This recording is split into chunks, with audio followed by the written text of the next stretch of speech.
एक ओर यह गौरवशाली इतिहास और दूसरी तरफ हमारे सामने वो दृश्य देखने को मिलते हैं जब हम लोग ये सुनते हैं कि काबुल में अब नाम मात्र के ही 2-4-10 परिवार सिखों के बच गए।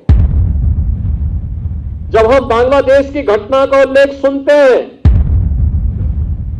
जब हम लोग पाकिस्तान के अंदर होने वाले अत्याचारों के बारे में सुनते हैं,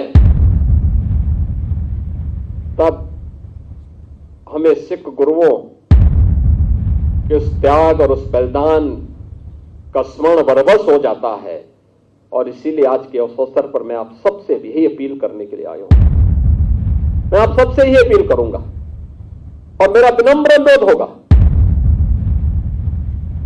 कि इससे बढ़कर के हिंदुस्तान के लिए, हिंदू हो या सिख है, इन सब के लिए दूसरी प्रेरणा गुरु नानक देव जी से लेकर के गुरु गोविंद सिंह जी महाराज तक जो आदर्श इन सिख गुरुओं ने हम सब के लिए रखा है, वही हम सबको आगे बढ़ने के लिए एक नई ऊर्जा देगा। उन्हीं का आशीर्वाद हम सबकी प्रेरणा है और उस प्रेरणा से जब हम लोग आगे बढ़ेंगे तब काबुल होने से बच पाएंगे, तब बांग्लादेश होने से बच पाएंगे, तब किसी ननकाना साहब के लिए हमें आंदोलन या संघर्ष करने की नौबत नहीं आएगी, बल्कि स्वतःस्फूर्त भाव के साथ वो हम सबको प्राप्त होगा।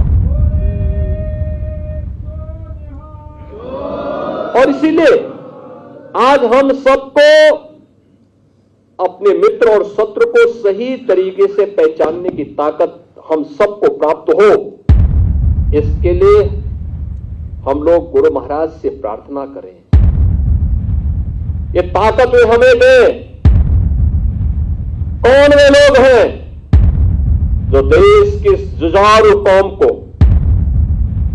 देश की इस समृद्ध कौम को, जिसने अपने स्वयं के सामर्थ्य से, अपने पुरुषार्थ से, अपने परिश्रम से एक मिसाल प्रस्तुत की है देश के सामने, दुनिया के सामने। कौन वे दुश्मन हैं जो आज उनके इस परिश्रम और पुरुषार्थ को कुंद करने की साजिश कर रहे हैं? कौन है?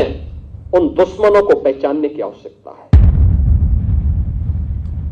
कभी भारत की फौज में हमारा सिख एक बड़ी संख्या में जाकर के भारत की सुरक्षा के लिए अपने आप को समर्पित करता था। कौन वे लोग हैं जो एक बड़ी पीढ़ी को, युवा पीढ़ी को ड्रग की चपेट में लाने का कुत्सित प्रयास कर रहे हैं? हमें देश के उन दुश्मनों को समझना होगा, उन दुश्मनों से सावधान रहना होगा। कौन आपस में हिंदू और सिखों को लड़ाने का कुत्सित प्रयास कर रहे हैं? ये तो एक दूसरे के पूरक है।